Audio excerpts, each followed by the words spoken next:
नाज़रीन, तारीख रकम हुई है आज। What a remarkable day for Pakistan. और यकीनी तौर पर पाकिस्तान की कोशिशें रंग लाई है। अमेरिका ईरान जंग खात्म। अमेरिका और ईरान के दरमियान 2 हफ्तों की जंग बंदी हुई है। आपको इस हवाले से हम मुसलसल अपडेट्स कर रहे हैं। समा की एक्सक्लूसिव ट्रांसमिशन का सिलसिला भी जारी है। और अगर ये कहा जाए कि पाकिस्तान अमन का दाई, यकीनी तौर पर गलत नहीं होगा। पाकिस्तान की इससे पहले भी हमने देखा है 12 कोशिश रही है, और बिलखुसूस अमेरिका इस्राइल ईरान जंग के तनाजुर में पाकिस्तान की जानिब से जो मीडिएशन का रोल निभाया गया है, पाकिस्तान की जानिब से जो अमन के दाई के तौर पर किरदार निभाया गया है, पाकिस्तान की जानिब से जो एक रोल मॉडल का किरदार निभाया गया है और जिसकी भरपूर और पूरी दुनिया में पजीराई हो रही है। पाकिस्तान की कोशिशें रंग लाई है। अमेरिका ईरान जंग खत्म। अमेरिका और ईरान के दरमियान 2 हफ्तों की जंग बंदी हुई है। पाकिस्तान के सालिसी खित्ता बड़ी तबाही से बच गया। ये सब कुछ हुआ है पाकिस्तान की वजह से। शहबाज शरीफ और आसिम मुनीर की कामयाब सिफारतकारी की दुनिया भर में धूम है, दुनिया भर मोतरफ है। आलमी दुनिया उम्मत मुस्लिमा के लिए एक बड़ी अहम खबर है। पाकिस्तान एक बार फिर उभर कर सामने आया है। पाकिस्तान एक बार फिर उम्मत मुस्लिमा के लिए उभर कर सामने आया है कि अमन का दाई पाकिस्तान अपना इस हवाले से जो एक रोशन मुस्तकबिल है खित्ते के लिए, उस हवाले से पाकिस्तान ने बहुत अहम रोल निभाया है।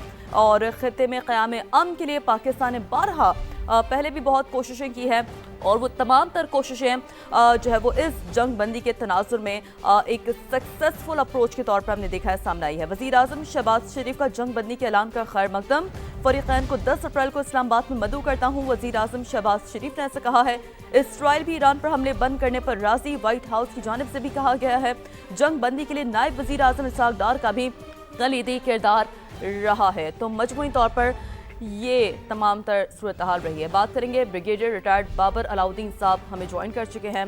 बाबर अलाउद्दीन साहब, चाहेंगे कि एक मजमूई तौर पर एक कॉम्प्रहेंसिव एनालिसिस आप डिस्कस कर सकें, हमारे सामने रख सकें। पाकिस्तान का तो एक रोशन रोल रहा है, पूरी दुनिया पाकिस्तान के इस रोल पर मोतरफ है।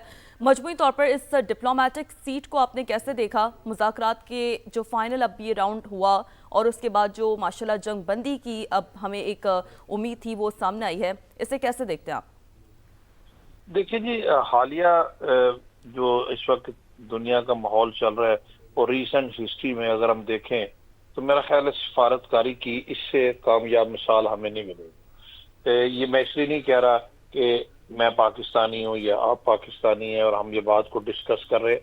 पूरी दुनिया इस चीज़ को अप्रिशिएट कर रही है, पूरी दुनिया इस चीज़ का इतराफ़ कर रही है कि जिस तरीके से पाकिस्तान की सियासी और अस्करी क़यादत ने गुज़श्ता 40 दिन से ज़्यादा जब से जंग शुरू हुई है, बल्कि उससे पहले से हम एंगेज थे, बहुत सारी मुश्किलात के बावजूद, बहुत सारे सेंसिटिव इश्यूज़ के बावजूद, बहुत सारे अप्स एंड डाउन्स के बावजूद पाकिस्तान ने सफारतकारी की है। और उस सफारतकारी के नतीजे में वक्ती तौर पे हम ये जंग बंदी कराने में कामयाब हो गए हैं, जबकि हर कोई कह रहा था कि ये नहीं होगा। इसमें क़वाम मुत्तहिदा भी हमें बिल्कुल गैर फाल नजर आई। कोई दुनिया का बड़ा मुल्क फोर फ्रंट पे नहीं आया। और पाकिस्तान ने ये कोशिश जब शुरू की तो तनहा शुरू की। बाद में हमारे दोस्त ममालिक जिसमें सऊदी अरेबिया और मिस्र और तुर्की जैसे ममालिक शामिल है, वो भी साथ हमारे शामिल हुए। फिर चीन ने भरपूर पाकिस्तान का साथ दिया और मिल के आज ये हालत है।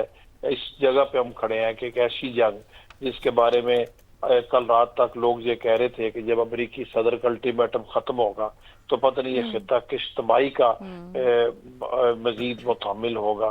उस चीज को हमने अवॉइड किया है, चूंकि हमारी कोशिशें नेक नीति पर मबनी थी, इसमें कोई जाती मफाद नहीं था, और इसी वजह से अल्लाह भी ने कामयाबी दी। और वैसे भी बीइंग अ मुस्लिम हमारा वैसे भी ये यकीन है कि जब आप 2 लड़ाई करने वाले ग्रोहों में, पार्टियों में, ग्रुपों में आप सुलह कराते हैं तो वैसे ही बहुत नेकी का काम है। तो मेरा ख्याल है एक क्लासिक एग्जाम्पल है कामयाब डिप्लोमेसी की, सफारतकारी की, जिसकी वजह से आज दुनिया में हर तरफ पाकिस्तान का बोलबाला। और अब ये देखें कि जैसे पाकिस्तान के प्राइम मिनिस्टर ने अभी दोनों फरीकैन को इस्लामाबाद में आने की दावत दी है, और जब ये इस्लामाबाद में 10 तारीख को आएंगे, उसके बाद जब तक इस्लामाबाद में ये बातचीत चलेगी, उस पूरे दौरानिए में, पूरे अरसे में पूरी दुनिया के मीडिया का मरकज होगा पाकिस्तान का दारुल हुकूमत इस्लामाबाद, और पाकिस्तान का हर तरफ नाम होगा। और जब इंशाल्लाह, इसमें कोई दो राय नहीं है, जब इंशाल्लाह पाकिस्तान की कोशिशों से एक देर पा अमन का मुआहिदा होगा تو معاہدہ منسوب کیا جائے گا اسلام آباد کے نام سے، تو تاریخ کے پیجز میں ہمیشہ کے لیے پاکستان کا نام اور پاکستان کے کیپٹل کا نام اور پاکستان کے وزیر اعظم شہباز شریف اور chief of the army staff, chief of defence forces, field marshal Asim Munir کا نام لکھ دیا جائے گا۔ یہ وہ بات ہوتی ہے کہ اللہ تعالیٰ جس کو عزت دے۔ تو over all being a Pakistani ہم سب کو اس پہ فخر محسوس کرنا چاہیے، خوشی محسوس کرنی چاہیے کہ آج ہر طرف ہمارے ملک کا نام ہے اور ہم نے ایک بہت بہت بڑی سفارتی کامیابی حاصل کی۔ اور بابر صاحب یہ بات تو ہم نے بارہا دیکھی ہے کہ اس بات میں کوئی دو رائے نہیں ہے، جیسے کہ آپ نے اپنی گفتگو میں بھی کہا کہ اس وقت جو امن کی کنجی ہے وہ اسلام آباد کے پاس ہے، اور جیسے کہ ہم نے دیکھا ہے پاکستان کا ایک بہت اہم رول رہا ہے، اور اب تو دنیا اس کی معترف ہے، ساری دنیا کی جو نظریں ہیں وہ جمعے کو اسلام آباد پہ ہوگی۔ تو آپ کیسے سمجھتے ہیں؟ یقینی طور پر اس میں کوئی دو رائے نہیں ہے کہ ہم تو بحیثیت پاکستانی پاکستان کے قیام سے ہی فخر محسوس کرتے ہیں، تو ہم جو ہے وہ اوورآل اگر سچویشن کو تھوڑا سا انالائز کرنے کی کوشش کریں، بابر صاحب تو میں چاہوں گی کہ آپ اس پہ بھی شارٹلی کامنٹ کر سکیں کہ پاکستان کا جو ایک اپنا رول ہے وہ بڑا انہینس ہوا ہے، جو اب تمام تر ہم اس سیناریو میں جو پاکستان کی کوششیں ہیں وہ قابل فخر تو ہیں، لیکن رول کتنا ایک ڈومیننٹلی انہینس ہوا ہے پاکستان کا؟ الحمدللہ مینی فولڈ انہینس ہوا ہے۔ آپ دیکھیں نا، ایک ایسا ملک جس کے بارے میں ہمارے دشمن ہندوستان بالخصوص اور دنیا میں کچھ اور بھی ایسے ممالک ہیں جو پاکستان سے ظاہر ہے اناد رکھتے ہیں، وہ ہمیشہ سے یہ کہتے چلے آئے ہیں، ایک پروپیگنڈا کیا جاتا رہا ہے کہ پاکستان سفارتی تنہائی کا شکار ہے، پاکستان ریلیونٹ نہیں ہے، پاکستان کی بات کو نہیں سنتا، پاکستان کسی بڑے دنیا کے فورم کا حصہ نہیں ہے، پاکستان اپنی بات منوا نہیں سکتا، ہم کشمیر کے اوپر اقوام متحدہ کی قراردادوں پہ عمل درآمد نہیں کرا سکے، بہت ساری اس طرح کی باتیں پاکستان سے منسوب کی جاتی رہی ہیں۔ وہی ملک آج الحمدللہ نہ صرف ریلیونٹ ہے بلکہ سب سے زیادہ ریلیونٹ ہے، اور ہمیں اس چیز کے ابھی تک بھی اہمیت کا شاید اندازہ نہیں ہے کہ امریکہ اپنے آپ کو دنیا کی ایک سول سپر پاور سمجھتا ہے۔ امریکہ تو جس کو ہم عام حرف عام میں اپنی زبان میں اپنے معاشرے میں کہتے ہیں جی کہ سب سے بڑا چودھری ہے، اور وہ تو یہ سمجھتے ہیں کہ ان کو یہ حق حاصل ہے کہ لوگوں کی جنگیں کرائیں اور جنگیں رکوائیں۔ ان کو عادت نہیں ہے کہ وہ خود کسی کے کہنے کے اوپر ایک مذاکرات کی ٹیبل پہ بینگ اے متحارب فریق بیٹھے اور کوئی تیسرا ملک جس کو وہ کچھ سمجھتے نہیں ہے وہ بیچ میں ایز اے میڈیٹر ان کی ایک دوسرے ملک کے ساتھ صلح کرائے۔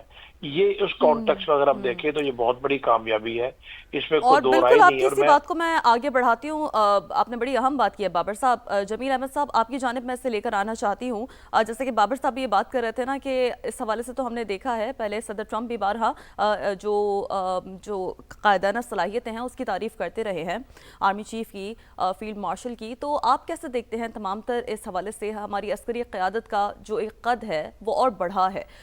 اس سے بھی انالائز کیجئے گا پھر ساتھ ساتھ، جیسے کہ صدر ٹرمپ تو یہ کہتے رہے کہ ہم نے جو ہے وہ بہت ساری جنگیں رکوائی ہیں، پاکستان کو یہ اعزاز حاصل ہوا ہے کہ پاکستان ڈیفینیٹلی یہ کہہ سکتا ہے کہ اتنی بڑی جنگ خطے کو اتنی بڑی تباہی سے بچانے کے لیے اسلام آباد ایکارڈ جسے تاریخ کے پیجز میں لکھا جائے گا اس کے پیچھے صرف اور صرف اگر نام ہے تو وہ ہے پاکستان کا۔